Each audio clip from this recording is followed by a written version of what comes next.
ನಮಸ್ಕಾರ. ಟ್ವಿನ್ಸ್ ಮಕ್ಕಳು ಈಗ ಸೇರ್ಕೊಂಡು ಈಗ ಜಸ್ಟ್ 2 months ಆಯ್ತು ಅಷ್ಟೇ ಮಕ್ಕಳು ಸೇರ್ಕೊಂಡು.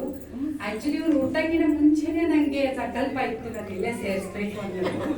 ಅಷ್ಟರ ಮಟ್ಟಿಗೆ ಒಂದು ಏನೋ ಮೂಡಿ ಮಾಡಿದ ಒಂದು ಸ್ಕೂಲ್ ಅಂತಾರಲ್ಲ ಆ ರೀತಿ ಆಗಿತ್ತು. ನನ್ನ ಪಕ್ಕದ ಮನೆಯವರು ಅವ್ರಿಗೆ ಹಾಕಿದ್ರು, ಅವರು ಡೈರೆಕ್ಟ್ CBSE ಕ್ರೀಡಾ ಹಾಕಿದ್ರು.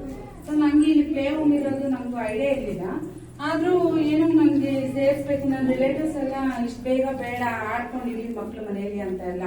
ಆದ್ರೂ ಕೂಡ ನಾನು ಏನ್ ಕಲೀಲಿ ಬಿಡ್ಲಿ ಹೋಗ್ ಬರ್ಲಿ ಅಷ್ಟೇ ಅಂತ ನಾನು ಅಷ್ಟು ಹಾಕಿದ್ದೆ.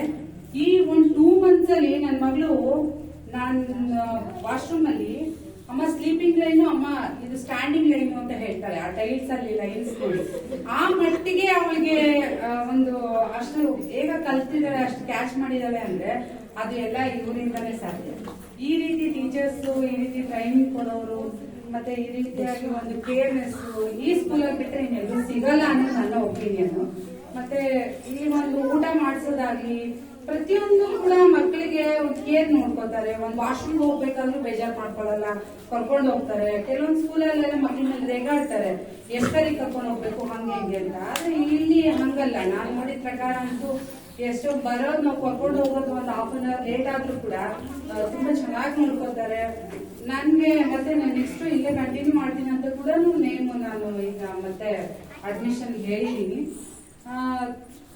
ಒಂದು ಏನಂದ್ರೆ ಮಕ್ಕಳಿಗೆ ಈ ಸ್ಟೇಜ್ ಅಲ್ಲಿ ಬೆಳಿಬೇಕಾಗಿದ್ದು ಬರೀ ನಾವು ಎಜುಕೇಶನ್ ಮೇನ್ ಅಲ್ಲ, ಅವ್ರಿಗೆ ನಮ್ಮ ಒಂದು ಇಂಡಿಯನ್ ಕಲ್ಚರ್ ಬೇಕು. ಒಂದು ಶ್ಲೋಕಗಳಾಗ್ಲಿ, ಮನೆಯಲ್ಲಿ ಪ್ರಾರ್ಥನೆ ಮಾಡೋದಾಗ್ಲಿ, ಊಟ ಕೂಡಕ್ಕಿಂತ ಮುಂಚೆ ಅನ್ನಪೂರ್ಣೆ ಸದಾಪೂರ್ಣೆ ಅದು ನನಗೆ ಬರ್ತಿರ್ಲಿಲ್ಲ. ಆಕ್ಚುಲಿ ನನಗೆ ಬರ್ತಿರ್ಲಿಲ್ಲ. ನನ್ನ ಮಗಳು ಕಲ್ತ ಮೇಲೆ ಅದನ್ನ ಅವಳಿಂದ ನಾನ್ ಕಲಿಯೋದಾಯ್ತು. ಹಾಗಾಗಿ ನನ್ಗೇನು ತುಂಬಾ ಖುಷಿ ಇದೆ. ಇಲ್ಲಿ ಸ್ಕೂಲಿಗೆ ಸೇರಿಸಿದಂತೂ ನಮ್ಗೆ ಬಹಳ ಸಂತೃಪ್ತಿ ಆಗಿದೆ. ಒಂದು 2 months ಅಲ್ಲಿ ಈ ಎಕ್ಸ್ಪೀರಿಯನ್ಸ್ ಇದೆ. ಇನ್ನು ಬರ್ತಾ ಬರ್ತಾ ಇನ್ನು ನಿಮ್ಗೆ ಗೊತ್ತಾಗುತ್ತೆ ಈ ಎಕ್ಸ್ಪೀರಿಯನ್ಸ್ ಹೇಳ್ತಾ ಇದ್ದೀನಿ ಅಂದ್ರೆ. Thank you to all.